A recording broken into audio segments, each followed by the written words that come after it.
We've arrived into Laos, and it's here in the city of Luang Prabang along this river that our journey in Laos begins. And similar to us, this river began its journey nearby in Tibet and has slowly wound its way through Southeast Asia, where it will end its journey in the South China Sea. The river behind us is, of course, the famous Mekong River. Everybody knows about Laos, but it's often passed over for Cambodia or Thailand or Vietnam. So if you're like us and you don't know much about Laos and you're wondering maybe why people don't come here and you want to kind of see what's going on for yourself, that's why we're here. And we have a few close friends that said Laos is their favorite place they went to in Southeast Asia. We don't know that much about Laos, and so that means we don't have preconceived notions of it. So we benefit from being ready for just like whatever Laos has for us. Oh, won't you sing? It's very peaceful. I feel like that might be triggering for people. You look like a peasant. Get in the tree. Let's go have a look. It gets like crazy. The most UXOs of any country in the world. That damn stupid. Oh, I'm not getting in that hole, let me tell you. Little sketch, little bit of chaos. Deportation for the foreigner and jail time for the Lao woman. I am made to be free.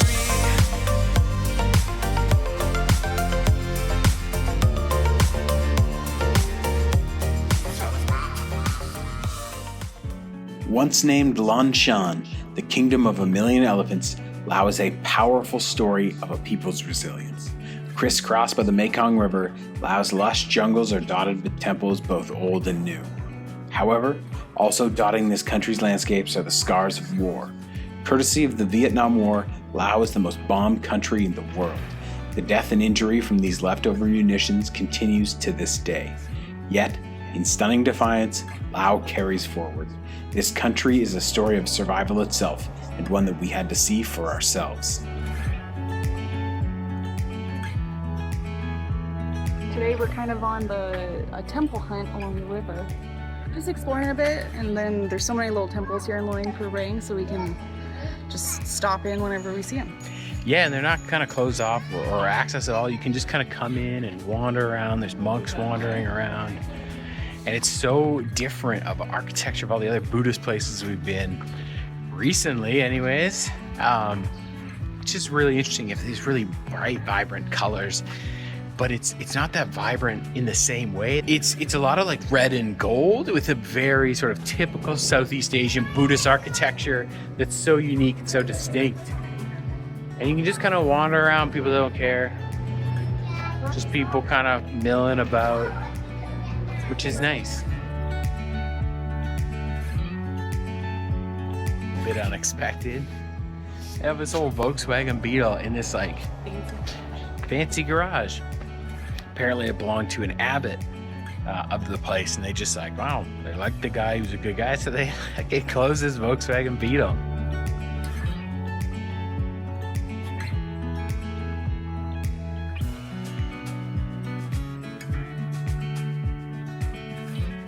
Just around the corner from our accommodation, we spotted this temple. It's very peaceful here in this space. There's like young monks walking by. This temple definitely has different architecture compared to other Buddhist temples we've seen before. On the other side, there's like glass mosaics and stuff that are really cool. So yeah, it's nice seeing something a little different.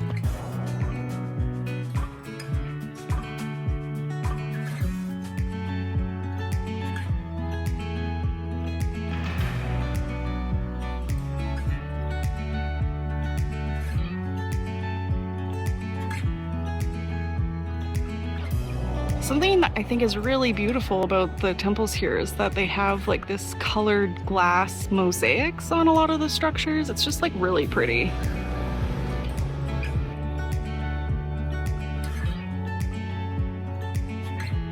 We've come to one of Luang Prabang's only paid entry temples. But it's a complex. It was from about the 1500s. It's gorgeous. It's so beautiful. I know all the best. I feel like that might be triggering for people right now.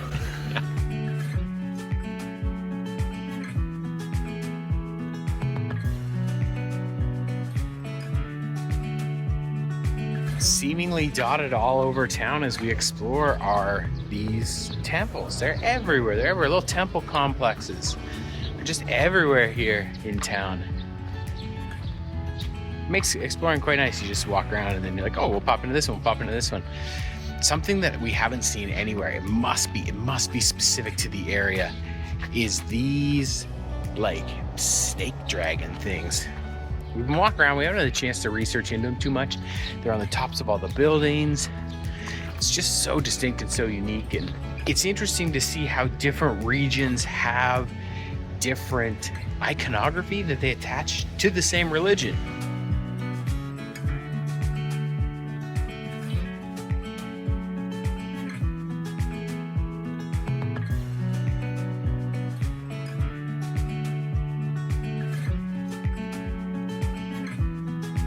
We just finished having dinner. Now we're going for a walk through the night market. And I must say, nothing in a more gratifying way fills me with a sense of superiority than watching other foreigners try to use chopsticks. Guys, what? I was always pretty good at using chopsticks, reasonably so I thought. I had a friend once that was like, dog, if you hold your chopsticks that far up, you look like a peasant. And so what I did is I started properly. Right, we hold the chopsticks way back. So now when we see other people struggling to use chopsticks and they're choked up in like the first third, nothing gives me more satisfaction than being better than that. So there's your pro tip. If you want to be good, you gotta hold those chopsticks way back, way back, right up at the top.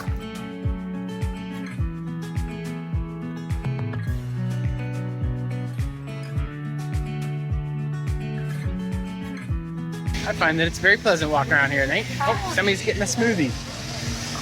There's just all kinds of shops installed. We just bought a magnet. We get a magnet in every country. Yeah, it's hustling and bustling down here. It seems to be the place to be. And the night market's every single night. So you just pop on down, Get some food, grab something to eat, and get a souvenir. It's sort of very pleasant. And the street's a very pleasant place to walk. Kid in the tree. He just climbed up there. Kid. What are you doing up there? Oh my god, look at him go. He's picking the flower.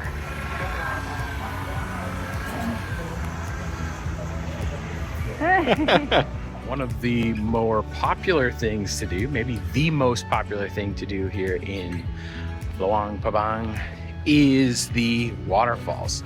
The famous waterfall, the Kuang Si Waterfalls.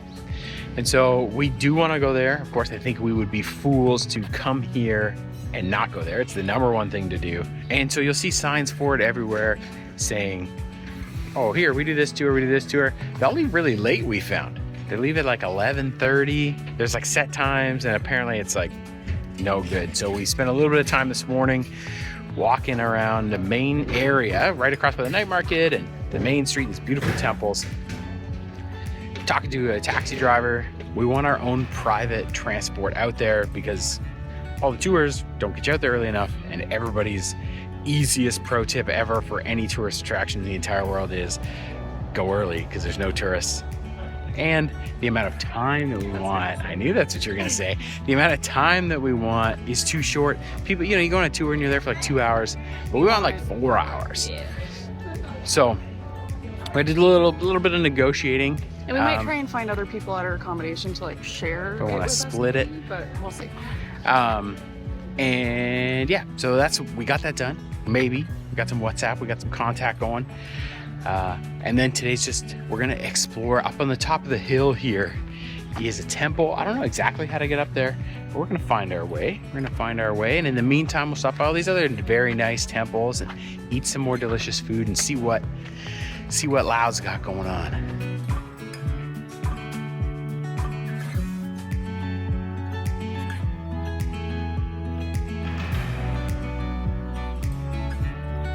Until about the middle of the 20th century, Laos was, of course, part of what we call the French Indochina. It was a French colony. You see little tidbits of French architecture, or French-inspired architecture throughout. And you see it in the culture as well. Similar to Vietnam, there's a very popular Lao baguette-based sandwich, similar to the banh mi. As well, there's a bunch of bakeries around that you'll just see randomly dotted where they're serving croissants and all kinds of French pastries and stuff like that. So that influence is stuck around, very similar to how it has in Vietnam. It's really very pleasant to see the mix between the sort of classic Lao architecture, like this Wat behind us, opposite this sort of French colonial sort of style architecture. This building is now a theater. You see as well maybe the French kind of style cafes where people are drinking coffee, very similar again to Vietnam. Of course, Laos and Vietnam were both a part of what was French Indochina. So that's why you get those similarities between the two countries. And I must say that so far the coffee has been delicious. In a lot of places in the world, they don't do coffee super well, so it's a treat to come to somewhere that they do.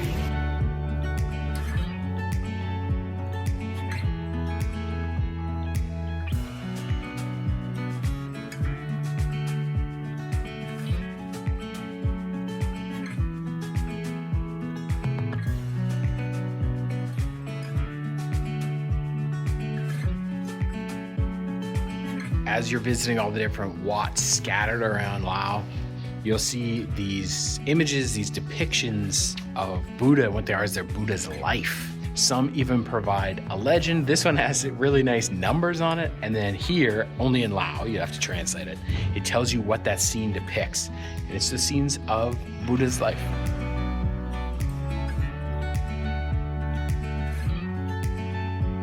The hill in the center of town is called Phousi or Phousi Hill. And there's actually two ways to get up there. One is right across the street from the Royal Palace, but we're going the other way. It's a little bit longer, but there's actually a couple smaller temples along the way. So it should be a nicer walk.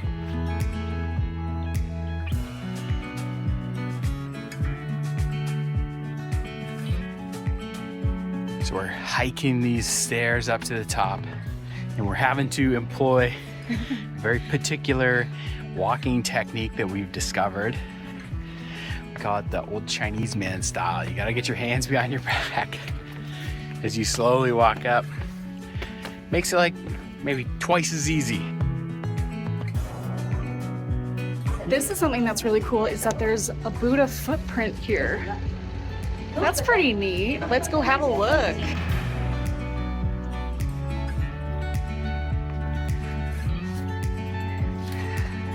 It's a little bit of an abstract representation. Here are his 5 toes and his giant footprint.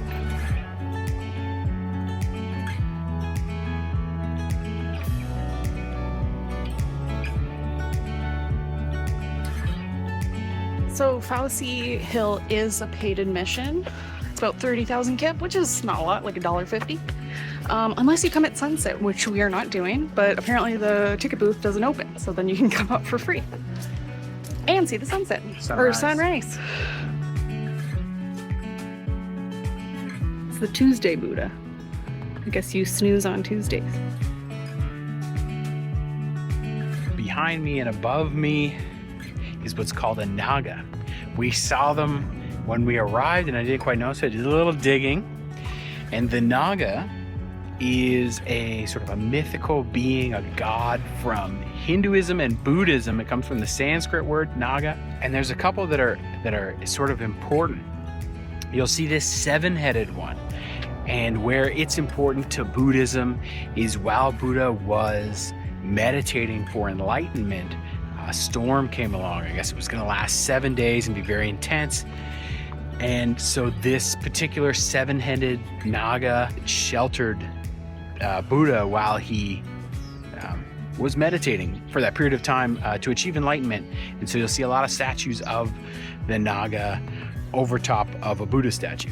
In general, you'll see all of those like snake dragons are these gods, and they're called naga. We made it to the top. The hike wasn't too bad, but we are hiking it at the hottest time of the day. So a little tougher than it needed to be, but it's in the shade most of the time anyway. But yeah, now we got a beautiful 360 view of Luang Prabang.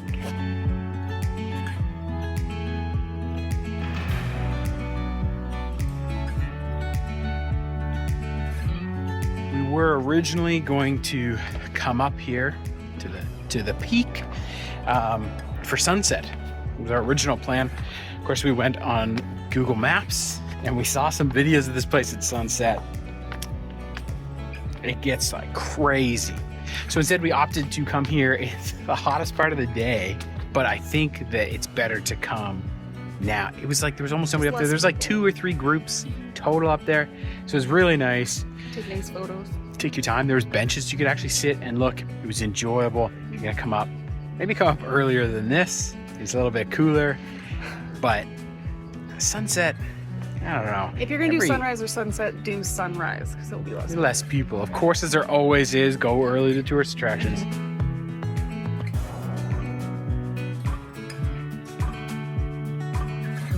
This temple has much more gruesome images painted on its walls. Not quite sure the stories, but they're pretty bloody.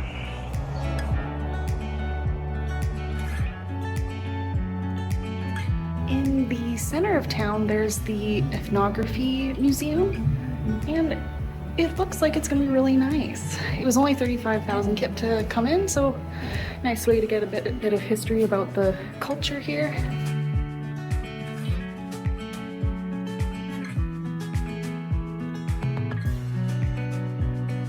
Here in Luang Prabang is the Lao UXO Visitor Center. So Laos has a really interesting history in that during the Cold War, specifically during the Vietnam War, while the United States was involved militarily in the conflict in Vietnam, Laos, being a neighbor next door, was also involved indirectly in the conflict. The United States, in support of Laos and in opposition of Laos Communist sort of party in the Civil War, bombed Laos in the communist forces. As well, during the Vietnam War, there was the famous Ho Chi Minh Trail, which of course started in North Vietnam and then was the route by which military supplies were transported into Central and sort of into South Vietnam. In an effort to stop the flow of munitions south, this huge caravan trail of munition shipments from the north was bombed unbelievably by the United States. So Laos has the most UXOs of any country in the world. And a UXO, you might not know, is an unexploded ordnance. So unexploded bombs and mortars and bomblets and scatter mines, all that stuff counts. If it was supposed to explode and it didn't, it's a UXO.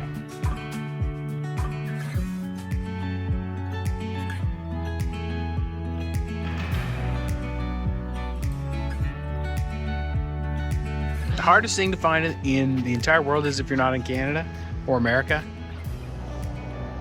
fucking root beer. I've been looking for 6 months. I just found it here.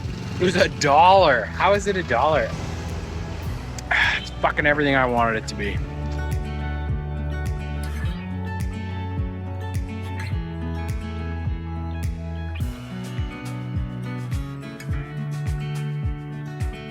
Up a little bit earlier this morning, not too early.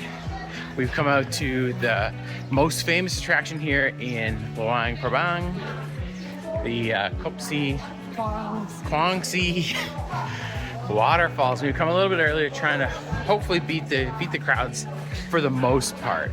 There's still some people here, but apparently it just gets like crazy later. We're just getting in just shy of 9 o'clock. It's 60,000 kip entrance fee, and then you get shuttled up in electric little car things. And we have about 4 hours here, so, which is a little bit longer than normal if you just like catch on with everybody else. But there's actually slightly more people here than I expected. Look how pretty it is. Yeah, that's sick. That's gorgeous. Beautiful. That nice waterfall sound. Ah, very nice. That's why it's famous.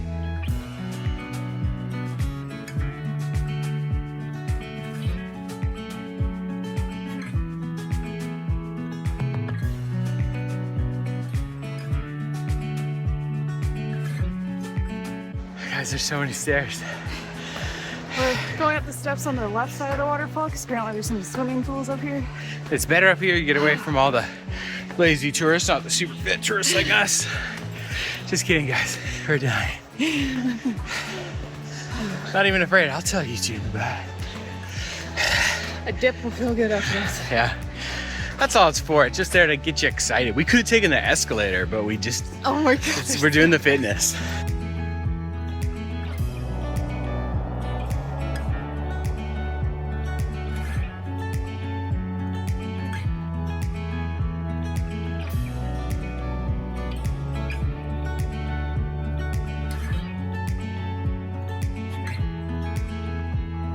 Oh, it's so cold. I thought this was gonna be refreshing. It's so cold. Yeah, it is refreshing. You know what you need. No. No.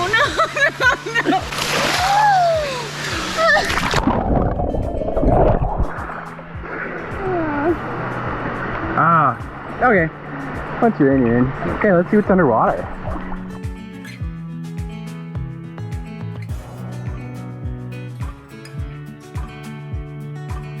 Phousi's getting attacked by the river fauna. They keep biting me, the little fishies. Phousi's getting one of those free foot fish. Fish with pedicures.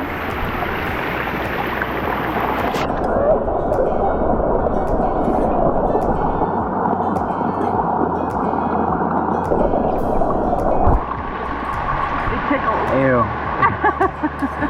A few more people have showed up.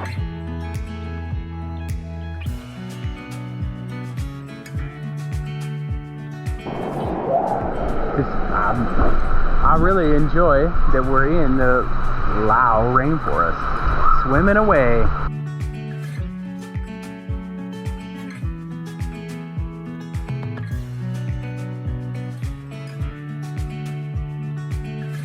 We're right at the very Tippity top. tippity top. Somebody was leaning on that fence, like taking a picture. Come on, man, you're asking for trouble. Asking to be another dead tourist in Laos.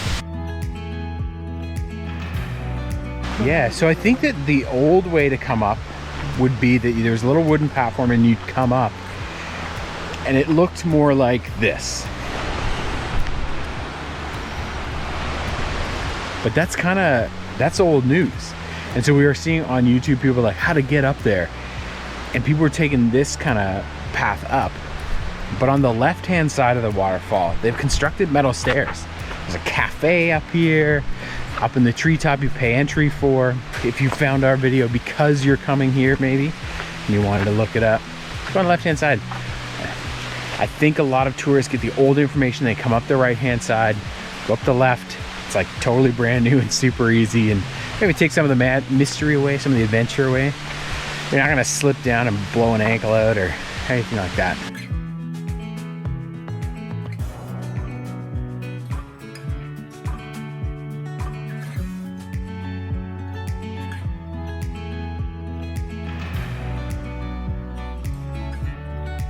So we found the main lower pools that everybody goes to, and you like see the videos of. Very nice. It's very picturesque. Thankfully, it's quite a bit busier. Yeah, but not that many people are actually swimming, which is nice. When we get in there, there's not going to be a lot of people. And swimming messes up your hair for Instagram, so people don't swim. That's what it is. But the people who are genuinely here and aren't just here for the gram are swimming.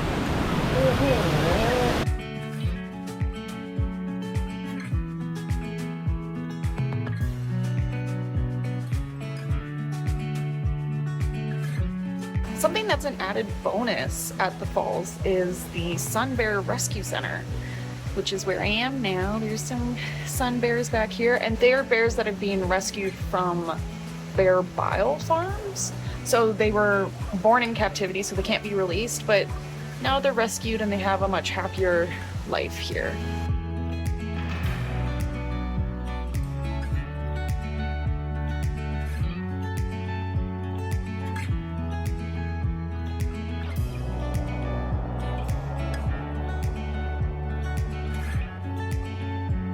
We've made our way now to the south of the country, its capital, Vientiane, and it's here under the Phousi Victory Monument.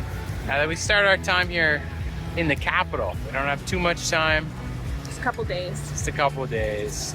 But from what I understand, that's all you need. This monument was built originally after the French left in the 50s. It was constructed in the 60s with donated concrete from the United States. It was supposed to be for a runway, so it's nicknamed the vertical runway.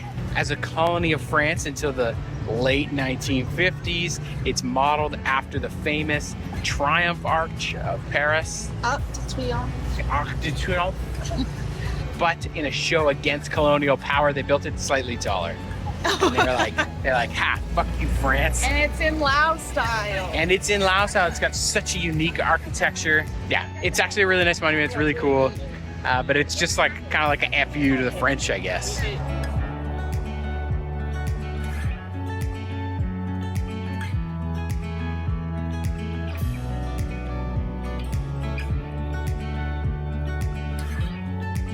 Something that's really interesting to note is that aside from the decorative elements, the actual like structural elements are just like plain brutalist poured concrete. It's just like solid looking plain drab concrete, and so it's like an interesting mix of like this like really decorative exterior and decorative portions with like very sort of brutalist foundation.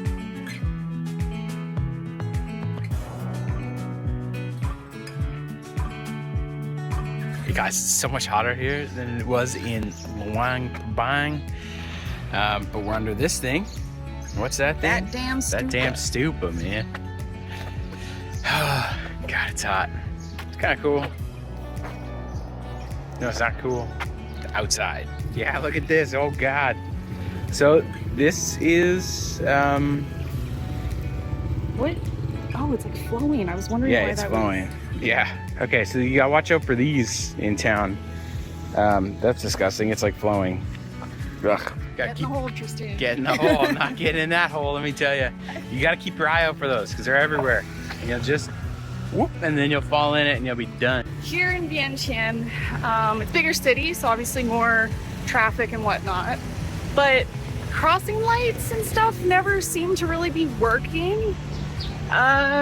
Feels a little sketch crossing these big roads because you essentially just have to guess for when it's safe. But don't trust the lights because either they're broken or they like tell you to go when there's traffic coming. I don't know. It's a little sketch, a little bit of chaos.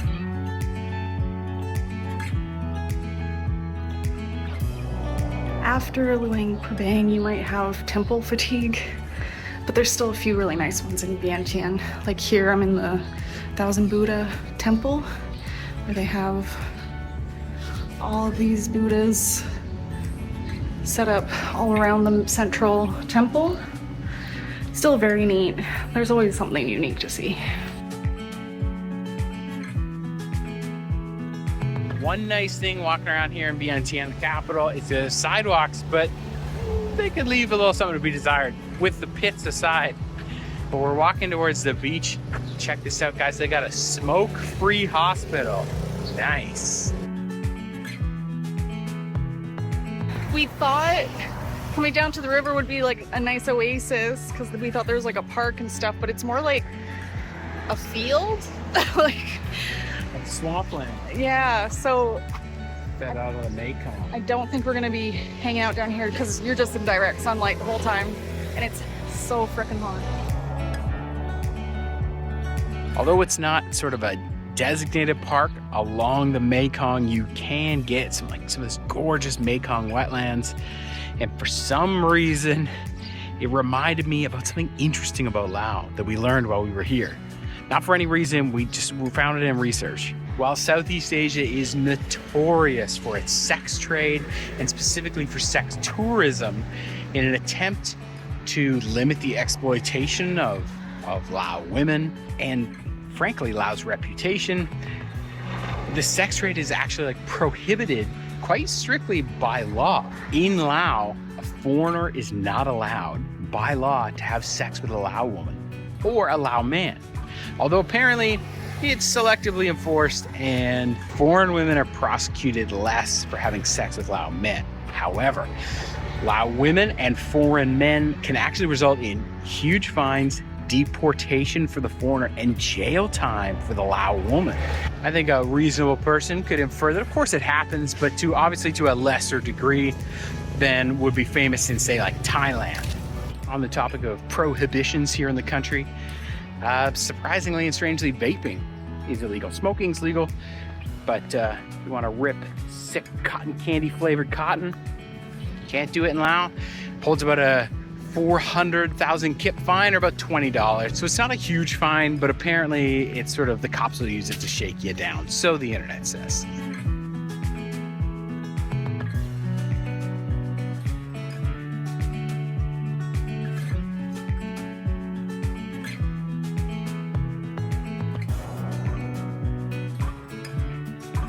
Right next to the presidential palace here in Vientiane is Ho Phrak Kyo Museum, which is this beautiful temple here that's being turned into a bit of a museum.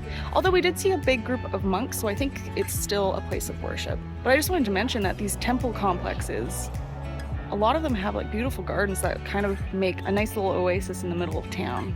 So it's nice just coming here just for the peace and quiet from the city.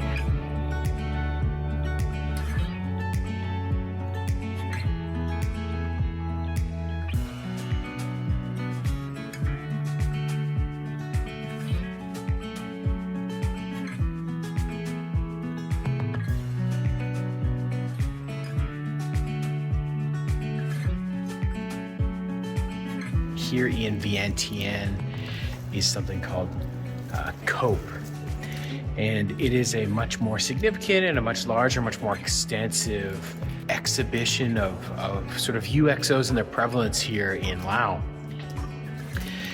They have a lot of examples and mock-ups of how sort of the people of Laos use the scrap metal from them, and how that causes injuries, as well as UXO removal efforts here in the country. They actually have a wonderful movie room here where you pick one of a list of documentaries that describe sort of the efforts in the situation here. The facility here is a substantial step up from the one in Luang Prabang, and if you're here, it's highly recommended you come and check it out and drop a couple bucks in a donation box. Come here and help them out. A lot of the work that the COPE Center does and is centered around is about providing care and prosthetics for people who've been victims of UXOs here.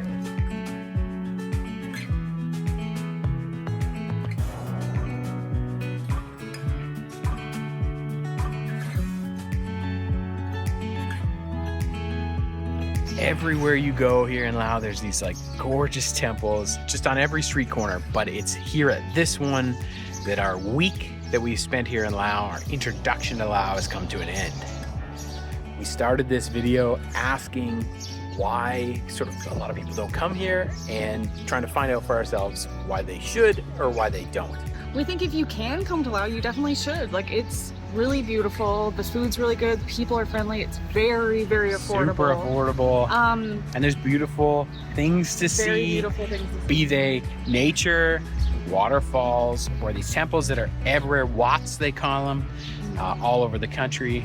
But we think the reason that people maybe don't come here is there's like a relatively expensive visa to come to this country. Just $50 US yeah. to come. And for us, at least as Canadians, there's almost nowhere else in Southeast Asia that even has a visa at all. So it's kind of a barrier of entry just on its own. Yeah, and then another thing is that there's not very many like notable sites or cities to see. You don't really come to Laos for like an Angkor Wat or yeah, there's not something that like is internationally drawing you in. Yeah, you come more for just like the relaxing kind of vibe and even experience. Yeah, well, and even like the capital, like Vientiane is just a capital. It's not a very interesting city. The temples around Luang Prabang are really nice, and that's got a much more kind of like laid back feel. Mm-hmm. The capital, Vientiane, is nice enough, but it's kind of like not remarkable. And then lastly, compared to its neighbors, I think people probably skip over Laos if they don't have the time or they don't want to pay for the visa.